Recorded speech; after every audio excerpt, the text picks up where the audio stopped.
नमस्कार दोस्तों, आप सभी को।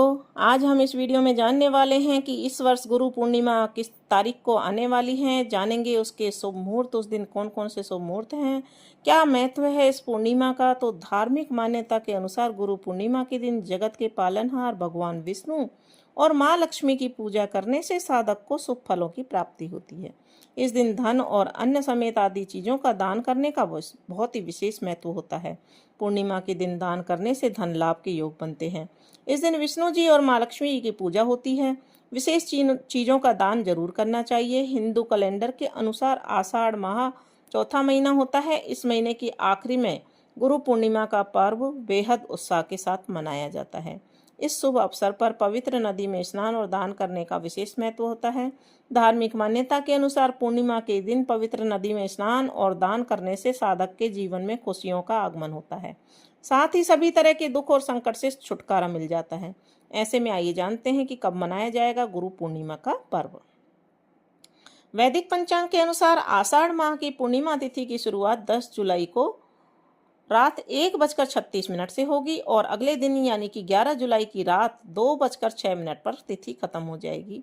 इस प्रकार से उदय तिथि के हिसाब से 10 जुलाई को गुरु पूर्णिमा का पर्व मनाया जाएगा।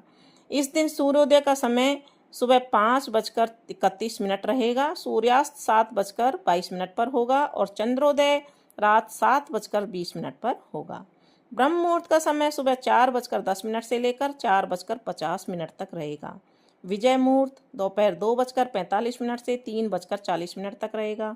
गोधूली मुहूर्त रात 7:21 से लेकर 7:41 तक रहेगा और निशीता मुहूर्त रात में 12:06 से 12:47 तक रहेगा। धार्मिक मान्यता के अनुसार आषाढ़ माह की पूर्णिमा तिथि पर भगवान वेद व्यास का जन्म हुआ था, इसलिए इस तिथि पर गुरु पूर्णिमा का पर्व मनाया जाता है।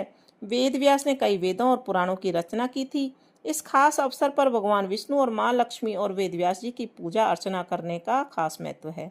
धार्मिक मान्यता के अनुसार गुरु पूर्णिमा का विधि पूर्वक पूजन व्रत करने से जीवन खुशहाल होता है और साथ ही साधक पर प्रभु की कृपा बनी रहती है।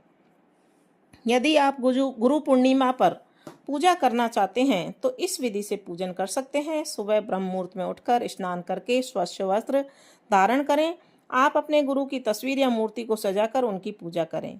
पूजा के लिए जरूरी सामग्री लें, जैसे कि फूल, धूप, दीप, नैवेद्य, पवित्र जल। गुरु का आह्वान करें और उनकी उपस्थिति का अनुभव करें। गुरु को पवित्र जल चढ़ाएं और उनकी पूजा करें। गुरु को फूल चढ़ाएं और उनकी सुंदरता का वर्णन करिए। वहीं धूप और दीप जलाएं और गुरु की आरती कीजिए। अब गुरु को नैवेद्य चढ़ाएं और उनकी कृपा का अनुभव कीजिए। इस दौरान गुरु मंत्रों का जाप करें और उनकी महिमा का वर्णन कीजिए। तो इस प्रकार से आप अपने गुरु पूर्णिमा के दिन पूजन करके अपने गुरु की और भगवान विष्णु और माँ लक्ष्मी की असीम कृपा को प्राप्त कर सकते हैं।